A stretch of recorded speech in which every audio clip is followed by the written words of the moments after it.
qu'il a resynthétisé l'astrologie des Sabéens, bon, les Sabéens étant un groupe de Chaldéens qu'on trouve sur la carte, je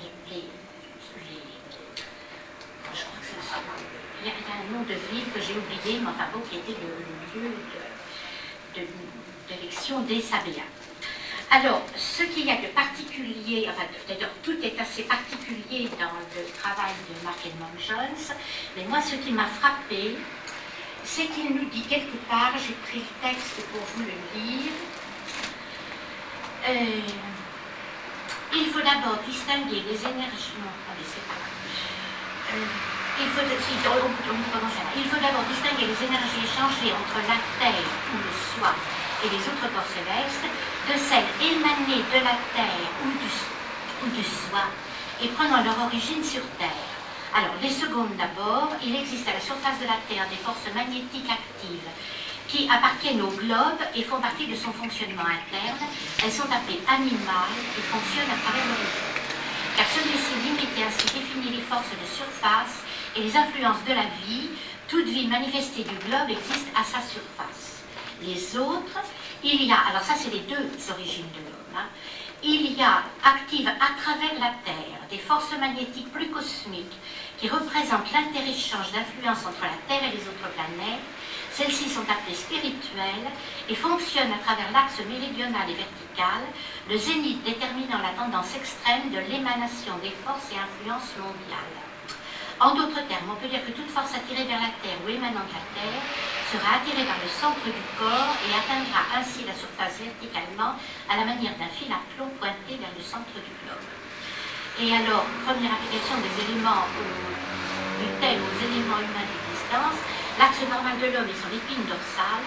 L'homme vit par le changement dans la position spinale, il se couche pour dormir et se relaxer, et les forces magnétiques horizontales de la Terre passent par induction à travers son être. Il se tient debout pour s'affirmer et fonctionner consciemment comme créateur, et ainsi les forces cosmiques peuvent fonctionner à travers lui par induction. Bon, alors je ne sais pas si vous avez bien suivi d'un langage un petit peu difficile, mais enfin, ceci il se traduit très bien par l'interprétation qui donne des maisons, qui est étonnante, c'est ce qui m'a frappé. Alors, à la maison 1, donc, ce qui correspond à l'ascendant, il nous dit que là, rentre en l'homme des forces magnétiques au moment de la naissance qui viennent de l'atmosphère terrestre, donc de la surface de la Terre. Et il donne comme mot-clé pour la maison 1, force de vie. Il nous dit par ailleurs, c'est le texte que je viens de vous lire, que les forces qui arrivent des espaces interstellaires pénètrent par le navire.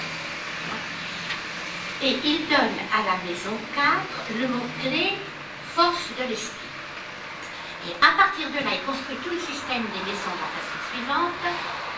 En face force de vie à la 1, il va mettre à la 7 relation de vie. En face force de l'esprit à la 4, il va mettre à la 10 relation de l'esprit. Voilà donc les 4 angles symbolisés, si l'on peut dire. Relation de l'esprit. Je n'ai pas de... à la 10. Oui, je n'ai pas de relation de l'esprit. Oui. Et alors, à partir des 4 angles, il va définir les autres maisons avec les ternaires, Alors, si je reprends l'ascendant, alors on a l'ascendant force de vie, et cette force de vie vient de la maison 9, à laquelle il donne le mot-clé impulsion intérieure. Qui signifie en gros impulsion à vivre. Et la force de vie va s'exprimer à la maison 5, puisque c'est à la maison 5 qu'on va fabriquer des enfants ou créer des œuvres, et il appelle la maison 5 expression de vie. Il y a tout un système, une structure en fait, qui, à partir du binaire, il va créer les 12 maisons.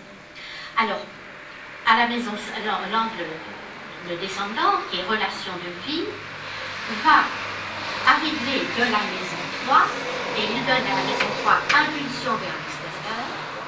Et vous verrez, c'est très porteur ces mots-clés, parce que c'est effectivement à la maison 3, on se met en relation avec le monde extérieur. Et à la maison, les relations de vie de la maison 7 vont aboutir à la 11, à laquelle il donne comme définition accomplissement de vie. Alors, au même titre, il nous fait le même travail avec le départ à la maison 4, qui est donc force de l'esprit. Et cette force de l'esprit arrive de la maison 12, parce qu'il dit aussi quelque part que la maison angulaire correspond au présent, la maison succédante, la maison succédante au futur et la maison cadente au passé.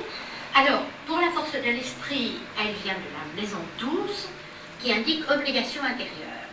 Alors, en pointillé, il y aurait peut-être derrière obligation intérieure de l'esprit de se manifester dans le présent, dans une incarnation présente. Et à la maison 8, expression de l'esprit.